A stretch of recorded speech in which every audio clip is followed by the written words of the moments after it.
എങ്ങനെയാ? ആദ്യ രാത്രി ആഘോഷിക്കണോ അതോ ആദ്യ പകലോ? വീണ്ടും കുസൃതി നിറഞ്ഞ ശബ്ദം അവളുടെ കാതുകളിൽ പതിച്ചു.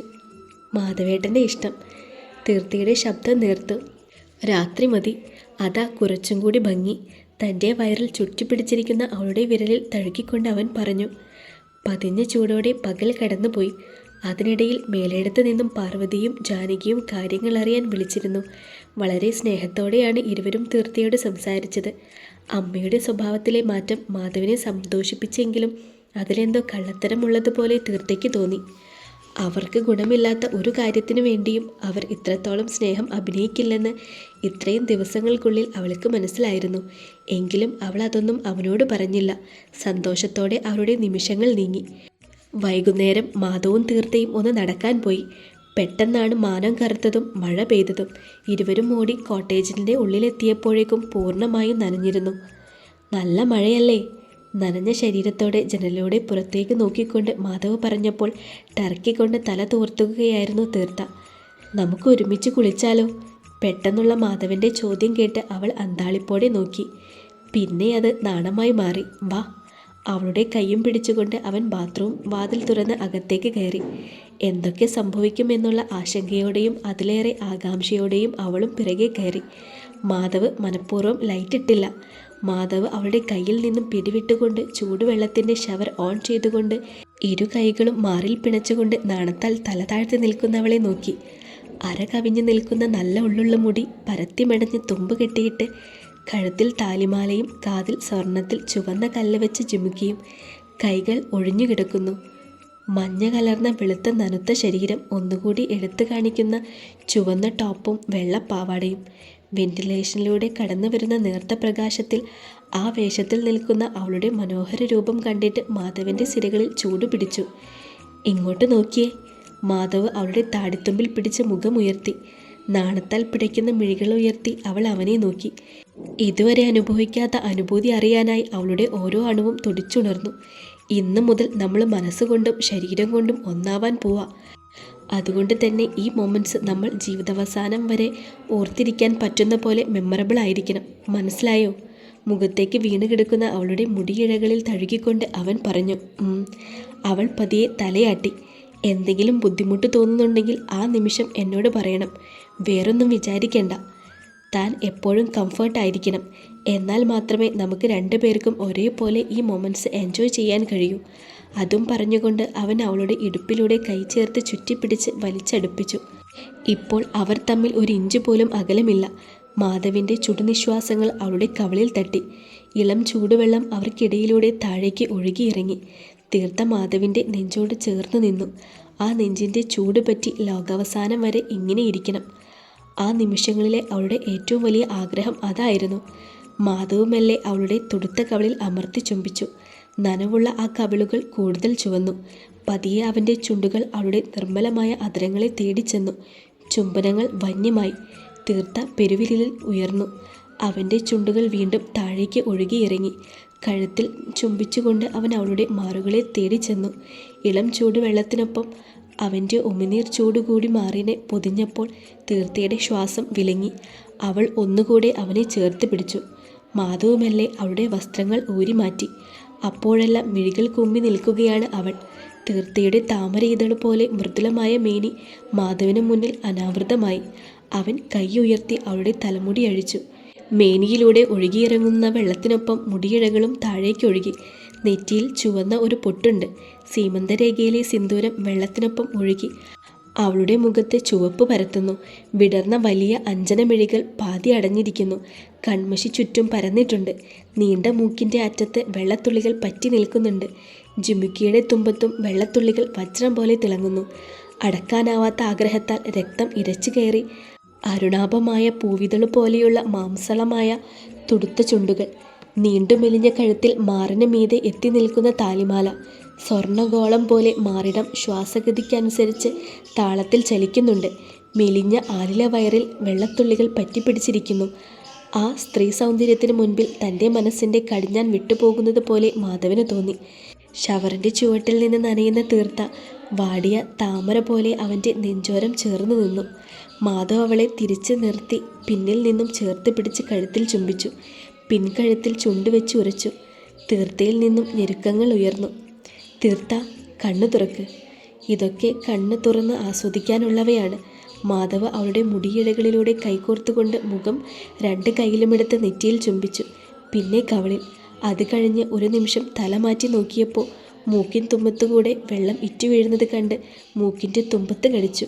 ഔ! ചെറുനോവോടെ സ്വരം. ആ സമയം മുഴുവൻ തീർത്ത കൈവിരലുകൾ അവൻ്റെ പുറത്ത് ഓടി നടക്കുകയായിരുന്നു. മൂക്കിൻ തുമ്പത്ത് കടിച്ചപ്പോൾ അവൾ മുറുകെ കെട്ടിപ്പിടിച്ചു കഴുത്ത് പിന്നോട്ട് വളച്ച് അവൻ്റെ കണ്ണിൽ ഒരു നിമിഷം നോക്കി. പ്രണയവും കാമവും ഒരുപോലെ അലയടിക്കുന്ന ഒരു സാഗരം ആ കണ്ണുകളിൽ അവൾ കണ്ടു. തീർത്തയുടെ ചുണ്ടുകൾ വിറയ്ക്കാൻ തുടങ്ങി.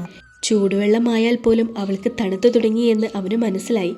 മാധവ് 2 കൈകളിലും അവളെ കോരിയെടുത്തുകൊണ്ട് പുറത്തേക്ക് നടന്നു. പെട്ടെന്നുള്ള അവൻ്റെ ആ പ്രവൃത്തിയിൽ പേടിച്ചു പോയ തീർത്ത അവൻ്റെ കഴുത്തിലൂടെ ചുറ്റിപ്പിടിച്ചുകൊണ്ട് നെഞ്ചിൽ മുഖം ഒളിപ്പിച്ചു. കൂടുതൽ വെളിച്ചത്തിലേക്ക് വന്നപ്പോൾ അവൾക്ക് എന്തെന്നില്ലാത്ത നാണം തോന്നി. ഒരു മുയൽക്കുഞ്ഞിനെ പോലെ അവൾ അവൻ്റെ നെഞ്ചിൽ പതുങ്ങിക്കിടന്നു. മാധവ് ഒരു കൈ കണ്ട് ആയാസപ്പെട്ട് ലൈറ്റ് ഓഫ് ചെയ്തുകൊണ്ട് അവളെ പതിയെ ബെഡിലേക്ക് കിടത്തി. അവളുടെ പവിഴാതരങ്ങളിൽ അവൻ്റെ ചുണ്ടുകൾ മുദ്ര ചാർത്തി. അവളുടെ ദേഹത്ത് കനം വരാതെ ബെഡിൽ ഇടത് കൈ കുത്തി വലത് കൈ കൊണ്ട് നഗ്നമായ പുറത്ത് കളം വരച്ചുകൊണ്ട് അവൻ അവളുടെ അധരങ്ങളിലെ തേൻ നുകരുമ്പോൾ അവൾ അവൻ്റെ കഴുത്തിൽ കൈകൾ ചുറ്റി അവനെ അവളുടെ ദേഹത്തേക്ക് അമർത്തി. പതിയെ അവർക്കിടയിലെ തടസ്സമെല്ലാം നീങ്ങി. മാധവൻ്റെ ടീഷർട്ടും ട്രാക്കും കാലിനടിയിൽ സ്ഥാനം പിടിച്ചു. നഗ്ന ശരീരങ്ങൾ നേർത്ത മഞ്ഞിൽ പരസ്പരം കരിമ്പടമായി. ഒരൽപ്പം തുറന്ന അവളുടെ ചുണ്ടുകളിൽ ചുണ്ട് ചേർക്കുമ്പോൾ സ്വയം നിയന്ത്രിക്കാനാവാത്ത ഉന്മാദത്തിലായിരുന്നു മാധവ്. പതിയെ അവളിലേക്ക് അമരുമ്പോൾ അവളുടെ ശ്വാസഗതിയിലുള്ള മാറ്റം അവൻ അറിയുന്നുണ്ടായിരുന്നു. അവളുടെ മിനുസമാർന്ന മുടിയിഴകളിൽ തഴുകിക്കൊണ്ട് അവൻ അവളുടെ കഴുത്തിൽ മുഖമമർത്തി. മെല്ലെ അവളിലെ ഗന്ധം അവനിലെ വികാരങ്ങൾക്ക് ചൂട് പകർന്നു. തന്നിൽ നിന്നും ഉതിർന്നു വീഴുന്നതൊന്നും ഇരുവരും അറിഞ്ഞില്ല. നഗ്നമായ അവളുടെ തോളിലൂടെ വിരലോടിക്കവേ അവളുടെ നിശ്വാസങ്ങൾ മുറുകുന്നത് അവൻ അറിഞ്ഞു. മൂക്കിൻ തുമ്പിൽ പതിച്ച അവളുടെ ചുടുനിശ്വാസങ്ങൾ അവൻ്റെ നിയന്ത്രണങ്ങൾക്ക് മുകളിലായിരുന്നു. പ്രണയത്തോടെ, അതിലേറെ കാമത്തോടെ ഇരുടലുകൾ ഒന്നായി തീർന്നു. താളം തെറ്റി അവരുടെ നിശ്വാസം പരസ്പരം ആവേശമേക്കി. വികാരങ്ങളുടെ കൊടുമുടിയിൽ അവളെ എത്തിച്ചുകൊണ്ട് മാധവുമെല്ലെ അവളിലേക്ക് പ്രവേശിച്ചു. വേദന കൊണ്ട് തീർത്ത പിടഞ്ഞെങ്കിലും അവൻ ചുംബനങ്ങൾ കൊണ്ട് അവളെ സമാധാനിപ്പിച്ചു. ചെറു ചാറ്റൽ മഴ പോലെ അവൻ പതിയെ അവളിൽ പെയ്തിറങ്ങി. വളരെ പതിയെ അവളിൽ തന്നെ നൽകിക്കൊണ്ട് അവളുടെ മാറിൽ മുഖമണച്ച് കിടക്കുമ്പോൾ ഇരുവരുടെയും ശ്വാസഗതി ഉയർന്നു തന്നെയിരുന്നു. ശരീരവും മനസ്സും ഒരേപോലെ പരസ്പരം സമർപ്പിച്ചുകൊണ്ട് അവർ ഉന്മാദത്തിൻ്റെ കൊടുമുടിയിലേറി. മോനെ മാധവേ, ഇന്ന് തന്നെ പോണോ? 2 ദിവസം കൂടി നിന്നിട്ട് പോയാൽ പോരെ? ഉച്ചയ്ക്ക് ഭക്ഷണം കഴിക്കുന്നതിനിടയിൽ രാജേന്ദ്രൻ അങ്കിൾ ചോദിച്ചു. അവർ ഇന്ന് രാത്രി പോകുമെന്നറിഞ്ഞപ്പോൾ സുമതി ആൻറ്റിയുടെ മുഖത്തും നിരാശ.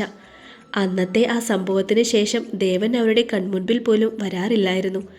അവർ അങ്ങോട്ടേക്ക് എത്തുമ്പോൾ എന്തെങ്കിലും കാര്യം പറഞ്ഞ് റിസോർട്ടിൻ്റെ മറ്റേതെങ്കിലും ഭാഗത്തേക്ക് അവൻ ഒഴിഞ്ഞു മാറുമായിരുന്നു. അത് തീർത്തയ്ക്കും ആശ്വാസമായിരുന്നു.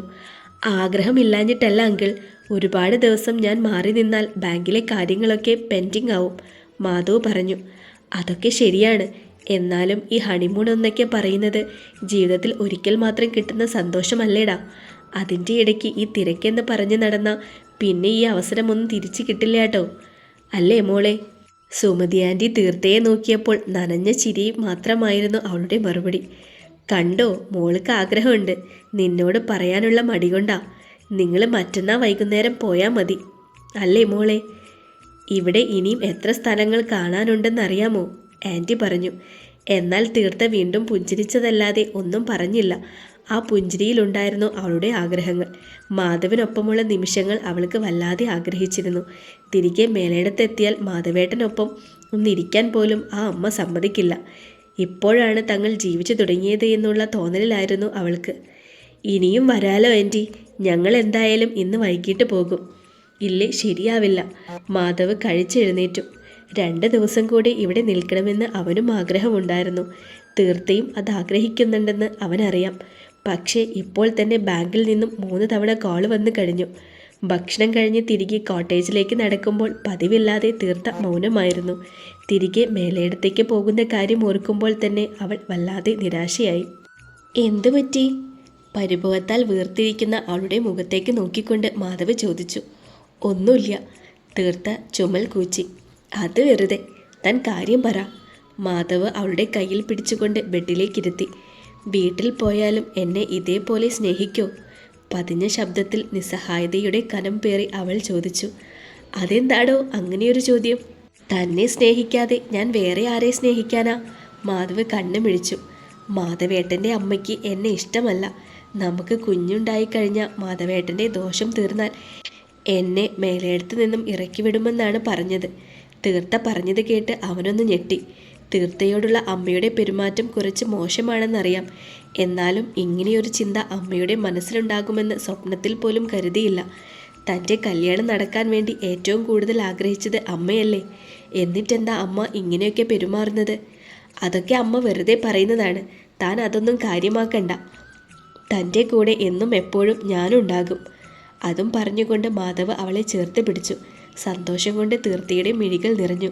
കണ്ണുനീർ നനവോടെ അവൾ അവനെ നോക്കി. ഇത്തിരി നേരം കിടന്നാലോ? Night drive ചെയ്യേണ്ടതല്ലേ? ഇന്നലെ രാത്രി ഉറങ്ങാത്തതിൻ്റെ ക്ഷീണം രണ്ടാൾക്കും നല്ലതുപോലെ ഉണ്ടായിരുന്നു. തലയാട്ടിക്കൊണ്ട് അവൾ ചെന്ന് ജനലടച്ച് കർട്ടനിട്ടു. റൂം മുഴുവനായി ഇരുണ്ടു. ജാക്കറ്റ് ഊരിക്കൊണ്ട് മാധവ് ബെഡിലേക്ക് കിടന്നു. അഴിഞ്ഞു കിടന്ന മുടി മുഴുവനായി വാരി ചുറ്റി വെച്ചുകൊണ്ട് അവൾ അവനരികിൽ ചേർന്ന് കിടന്നു. അവളുടെ ചൂട് കിട്ടിയതും മാധവ് അവൾക്ക് നേരെ തിരിഞ്ഞു കിടന്നപ്പോൾ തീർത്ത ആ നെഞ്ചിൽ മുഖം പൂഴ്ത്തി. പതിയെ രണ്ടാളും നല്ല ഉറക്കത്തിലേക്ക് വഴുതി വീണു. വൈകുന്നേരം 6 മണിയോടെ മാധവും തീർത്തയും റിസോർട്ടിൽ നിന്നും ഇറങ്ങി. അപ്പോഴും അങ്കിളും ആൻറ്റിയും അവരോട് അവിടെ നിൽക്കാൻ നിർബന്ധിച്ചെങ്കിലും മാധവ് സ്നേഹത്തോടെ തന്നെ അത് നിരസിച്ചു. തിരിച്ചുള്ള യാത്രയിൽ തീർത്തും നിശബ്ദയായിരുന്നു. അതിനുള്ള കാരണം മാധവനറിയാം. തിരികെ മേലേടത്ത് ചെന്നാൽ താൻ മാറുമോ എന്നുള്ള പേടി. അതെന്തായാലും മാറ്റിക്കൊടുക്കാം, ഒന്ന് അവിടെ എത്തിക്കോട്ടെ. അവൻ കീഴ്ച്ചുണ്ട് കടിച്ച് ചിരിച്ചു. എടോ, താൻ എന്തിനാ ഇങ്ങനെ വിഷമിക്കുന്നത്? നമുക്ക് ഇടയ്ക്കൊക്കെ ഇങ്ങോട്ട് വരാം. ഇതിപ്പോൾ ബാങ്കിൽ തിരക്കായത് കൊണ്ടല്ലേ. ഇപ്പോൾ തന്നെ എത്ര തവണ എനിക്ക് കോൾ വന്നു. താനും കണ്ടതല്ലേ അത്. പിന്നെ മനസ്സിൽ പ്രണയമുണ്ടെങ്കിൽ എന്നും ഹണിമൂണാണ്, മാധവ് ചിരിയോടെ പറഞ്ഞു. എന്നിട്ടും തീർത്തയ്ക്ക് മാറ്റമൊന്നുമില്ല. ഇനി എന്താണോ തൻ്റെ പ്രശ്നം? മേലേടത്തേക്ക് പോകുന്നതിന് താൻ എന്തിനാ ഇത്ര വിഷമിക്കുന്നത്? എത്രയൊക്കെ ആയാലും അതല്ലേ നമ്മുടെ വീട്. വാശിപ്പുറത്ത് എന്തെങ്കിലുമൊക്കെ പറയുമെങ്കിലും അമ്മ പാവമാണ്. അവളുടെ മൗനം അവൻ അത്ര ഇഷ്ടപ്പെടുന്നില്ല. മാധവേട്ടൻ വിചാരിക്കുന്നത് പോലെയല്ല കാര്യങ്ങൾ.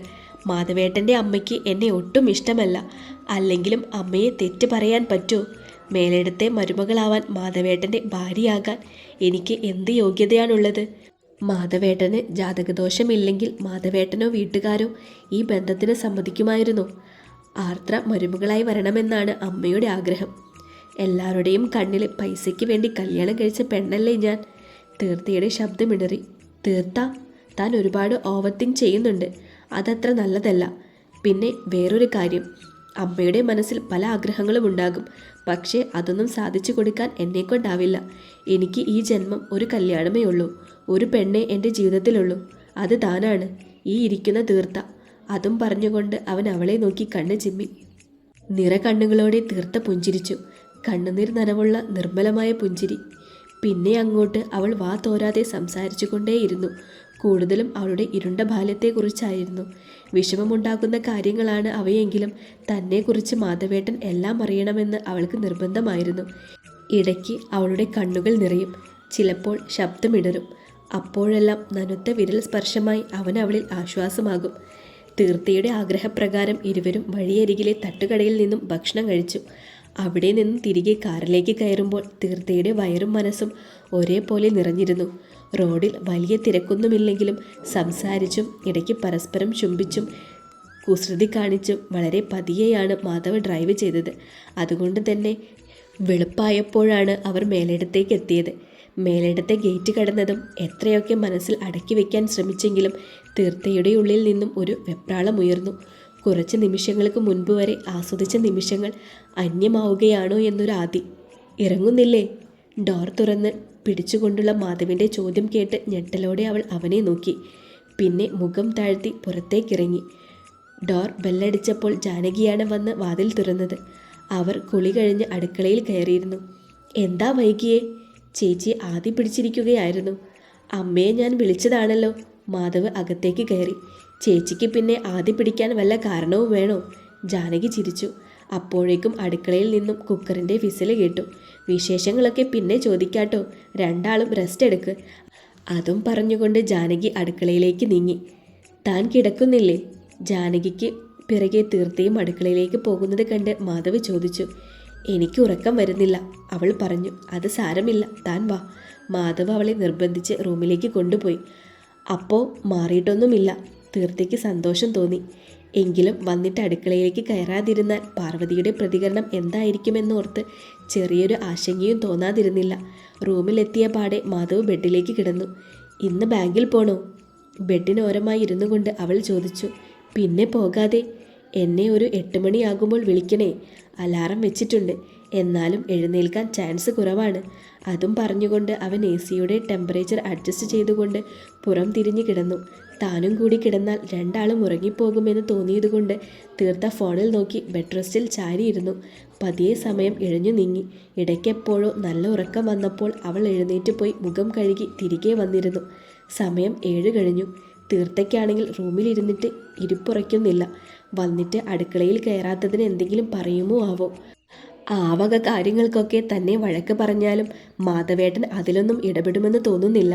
എന്തായാലും ഇനിയും 1 മണിക്കൂർ കൂടെയുണ്ട്. താഴേക്ക് ചെല്ലാം. 8 മണിയാകുമ്പോൾ വന്ന് ഏട്ടനെ വിളിച്ചാൽ മതിയല്ലോ. അവൾ വേഗം ഡ്രസ്സ് മാറി താഴേക്ക് ചെന്നു. ഭാഗ്യം ലിവിംഗ് റൂമിൽ പാർവതിയില്ല. തീർത്ത അടുക്കളയിലേക്ക് ചെന്നു.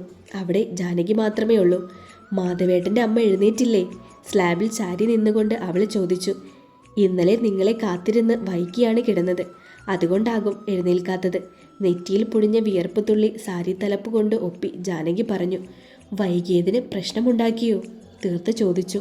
1-2 തവണ മാധവനെ വിളിച്ചപ്പോൾ അവന് കോൾ എടുത്തില്ല. അതിന് എന്തൊക്കെയോ പറയുന്നുണ്ടായിരുന്നു. അല്ലാതെ വലിയ കുഴപ്പമൊന്നും ഉണ്ടാക്കിയില്ല. അത് കേട്ടപ്പോഴാണ് തീർത്തയ്ക്ക് ആശ്വാസമായത്. ദീർഘമായെന്ന് നിശ്വസിച്ചുകൊണ്ട് അവൾ അടുക്കളയിലെ ജോലികളിൽ മുഴുകി.